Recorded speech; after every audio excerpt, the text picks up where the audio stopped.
All right. And we are live for another Leadership Live with one of the OGs, one of the original gangsters of LinkedIn Lives, Miss Jillian Kaplan, one of my best friends, and just an incredible thought leader.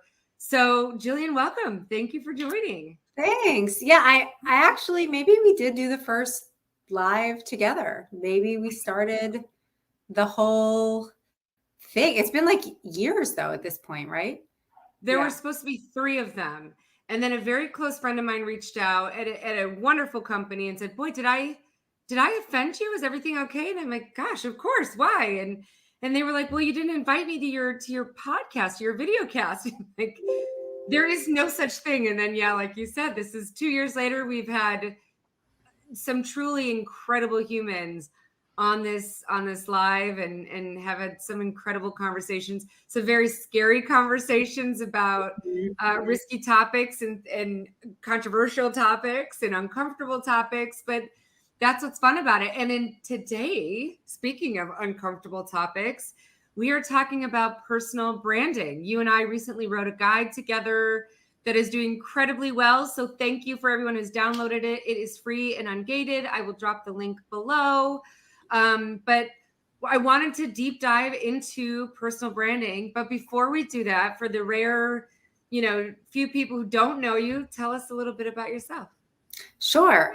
So my name is Jillian Kaplan, and I've been working in telecom for over 19 years. So sort of a subset of the tech industry. And while that's, my 9-to-5 job, I've always had a passion for equity and inclusion and really helping people. And so when I find something that I'm decent at, I try to sort of pay it forward and help other people find their brand in this case, right? And that's where you and I came together. So I think it's really important that, it's not when people like watch me on social media, they're like, "Oh, well, how much of your job is social?"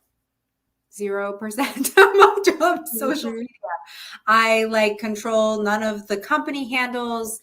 This is my own brand and something that I've decided to build, and it's not my job.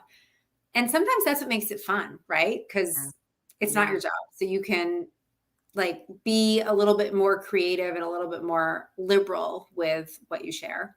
Yeah. And we don't have time because these lives are so short, but I will have to drop the link in the comments below so you can kind of understand how Jillian and I even became friends. In part, it was because of your brand, in the way you are so really intentional about your brand and the way you go about it. And you wrote a little bit about that in the guide. So let's dive in. I mean, tell us a little bit about the guide. Why is it different than why this one out of all the other personal branding stuff that's out there? I think a lot of it has to do with ensuring that your voice is heard alongside if you work for a corporation or you work for someone else, right? Making sure that when you're developing your brand, that your voice is front and center, but you can still, be a microphone for the company as well.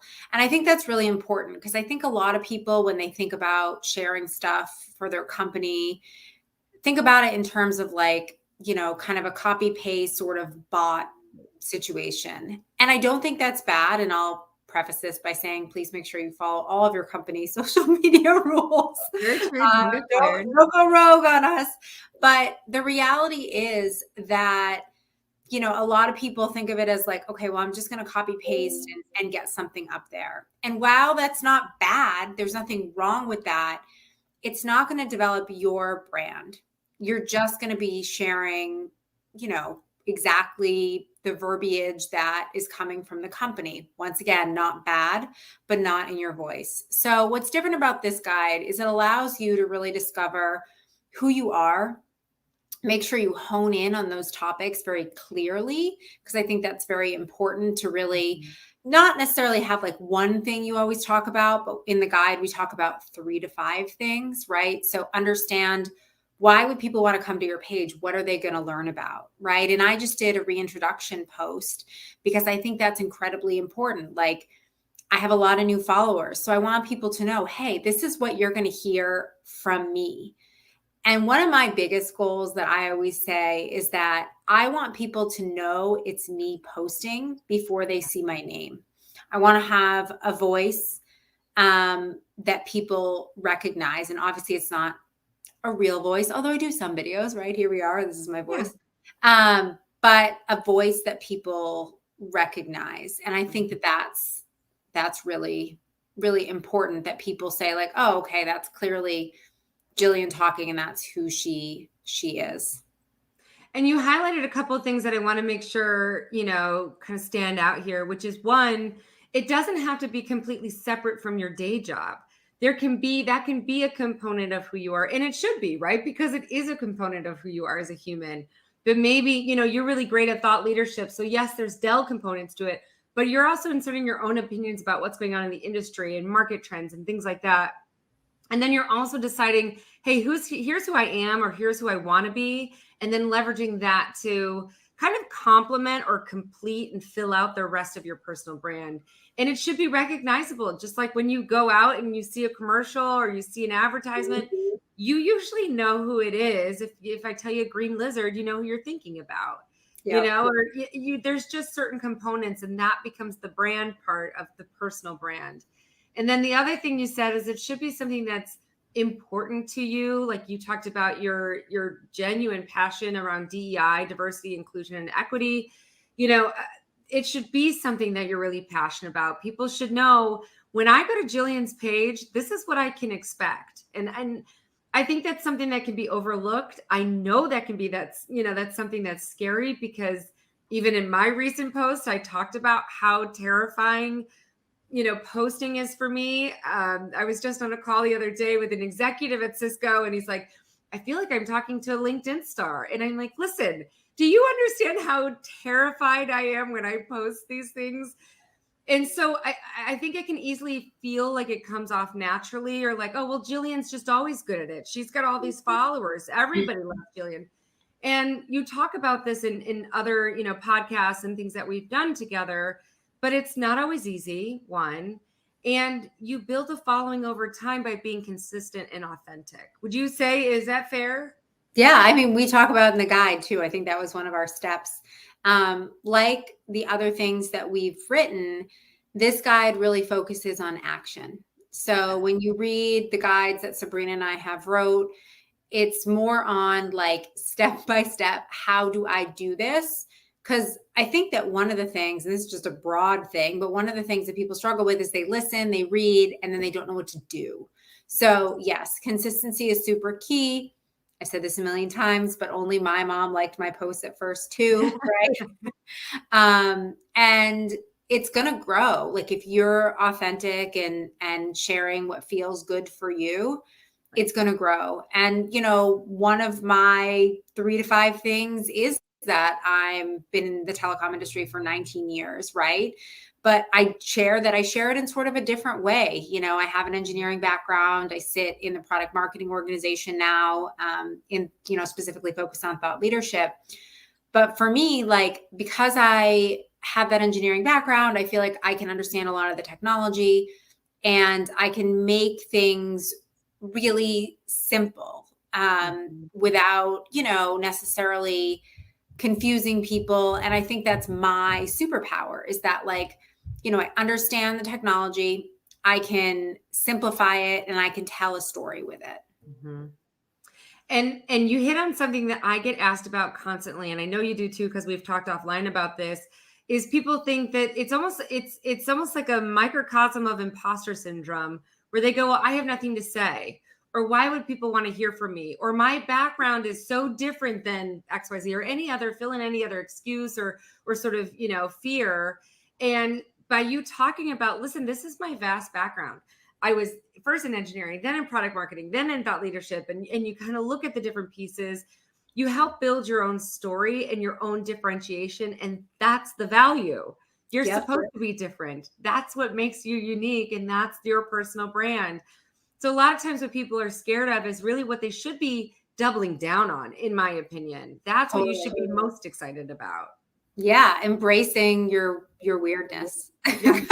Because we're both a little weird. But I you'll notice, remember. like, if you follow, our content isn't the same, the way we talk Right. about things, right? Like, we're both focused on DE&I, so we certainly share stuff about that, but we share in different ways because our voices are different. Right. Don't try to be me, because then it's Right. not going to come off as authentic. That's the biggest comment I get. I know you were saying the guy from, or the person from Cisco was commenting like, oh, I feel like I'm talking to a LinkedIn star, right?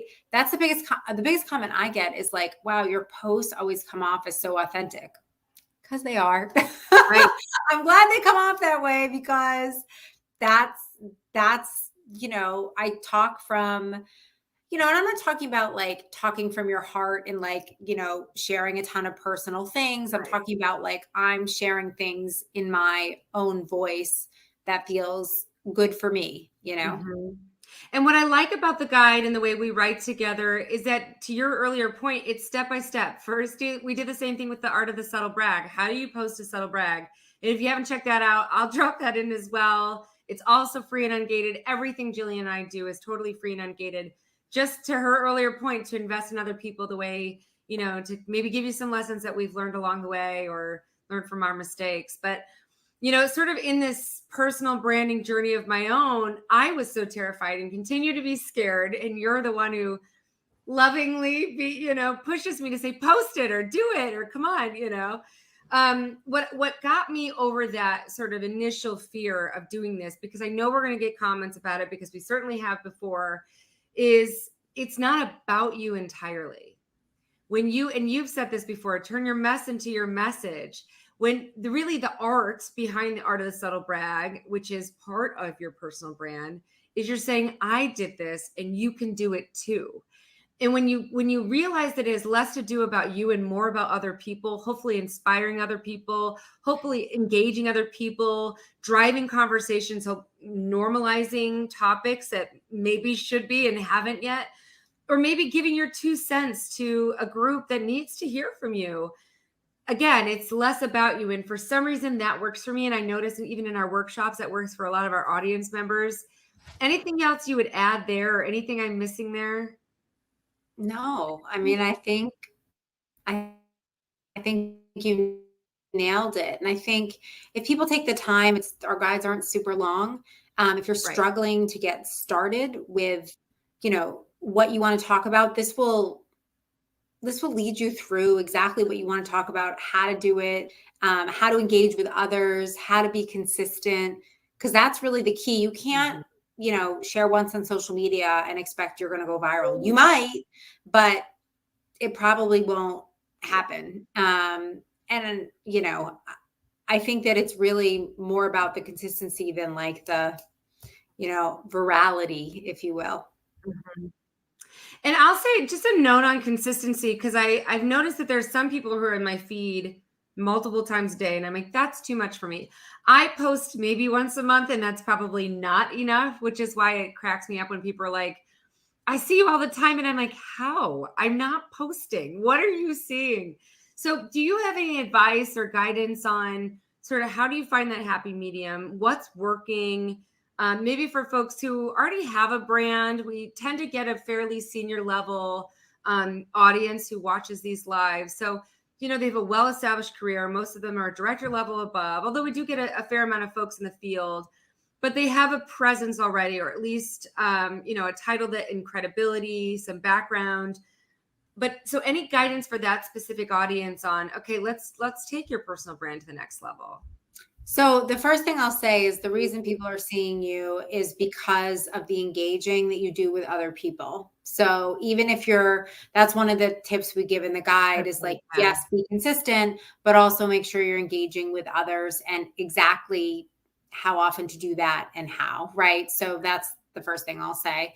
As far as like consistency, you have to pick a platform. And for me, like my main work platform, I use LinkedIn. I'm on Twitter. I'm not an avid tweeter. I tweet more if I'm like traveling or at a show or something like that. But for the most part, I stick to LinkedIn, and I aim for 2 to 3 posts a week. That's my personal preference. I don't have a magic number, and algorithms are changing all the time. And I don't, honestly, in transparency, I don't spend a lot of time on this. That's the other thing. People are like, how long does this take you? 5 minutes, 2 to 3 days a week. I don't spend a lot of time on it. I just don't. And I think that's the beauty of it too, is you can build this in little pockets. So for me, it's 2 to 3 days a week. I tweet more if I'm like at a trade show, on the road. There's a lot of stuff going on. Otherwise, what am I going to tweet? Like sitting at my desk working, still sitting at my desk working, still here, you know? And I have a lot to say, and Twitter doesn't allow that many characters. Sure. So, don't feel like you have to be everywhere. Yes. And for me, like my Instagram and my Facebook and my TikTok are a little bit more personal. Like I don't never post work stuff on there, but most of the time it's personal stuff. Instagram stories is another one that I will be more active in Instagram stories from a work perspective if I'm on the road. Because that's like also a quick hit thing, sort of like Twitter. And what about, because you're known for your tech talks, your TikToks about technology. What about the usage of video versus pictures versus just copy? Because sometimes that can be really powerful. What are your thoughts about kind of interchanging those or recommendations?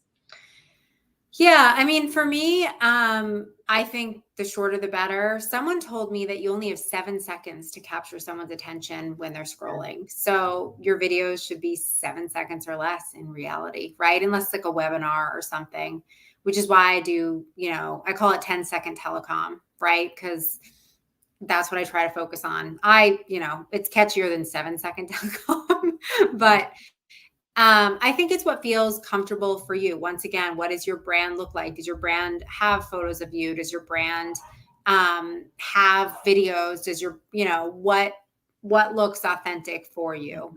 Mm-hmm. Mm-hmm. Yep. That's the key, is the most authentic. And I found that, some of these posts that get 100, plus 1,000 impressions are usually the scariest. There's one where I posted myself crying. Don't know if you've ever done that. It's terrifying. But I can't tell you how much outreach I've gotten from it and how many people have really gotten to know my heart and me as a person. I highly recommend you don't do it that way. But it was just an amazing moment with a really wonderful client of ours that was incredibly touching. And I decided to post about it because it was something that really was valuable to me as a human. And of course, had some correlation to work. But again, you have to find what's authentic to you. And that's what I really like about this guy too, and about the guidance around personal brand. Don't copy other people. Don't try to be something you're not. What I have found is that the more I am myself, it becomes this sort of natural filtration system where the people you want in your life gravitate more towards you, and the people you don't want in your life are kind of like, oh, what's that? And they get further away from you. And it's awesome. I used to be so afraid of offending people. Like, well, what if I say this? Now, of course, I am not someone who's extremely polarizing. I tend to be a little more Pollyanna than anything. And like you said earlier, I'm quirky, so I say funky stuff or whatever. But, and I'm never trying to offend people. But when you come at it with, this isn't just about me, this is about helping other people, and this is my best, most authentic self, that's when I think you make the biggest impression. And there's some intrinsic value to that too. I think that's when you start to keep your own promises to yourself. And that's what builds true self-esteem. That's what negates imposter syndrome and some of these other things that people run into and kind of stifle us and our willingness to build our personal brand. Don't you think? Yeah, 100%. Like when you just asked me, like, what should they post, video or text or photo?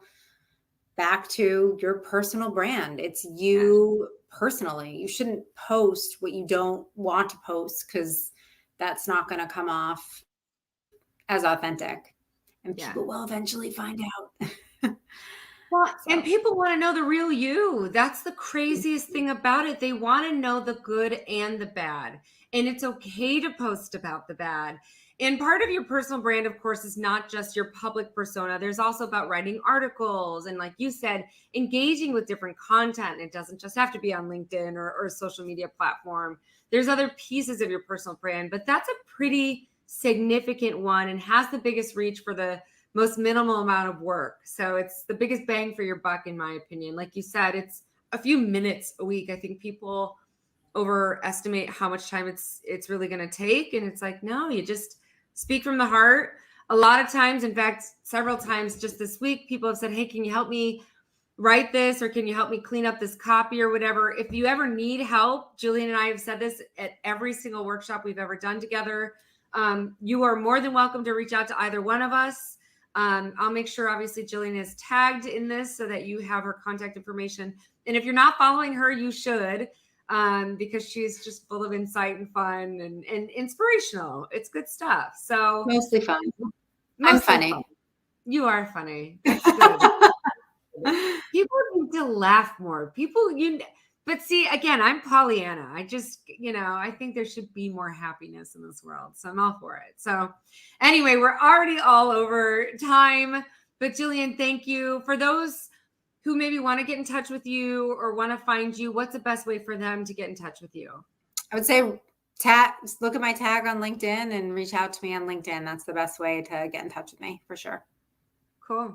And any teasers on a new guide or any other teasers on something coming out soon? Oh, we got lots of ideas. We'll see where things take us, for sure. But I feel like every time we think, oh, that's good, there's something else. So yeah, there'll be more.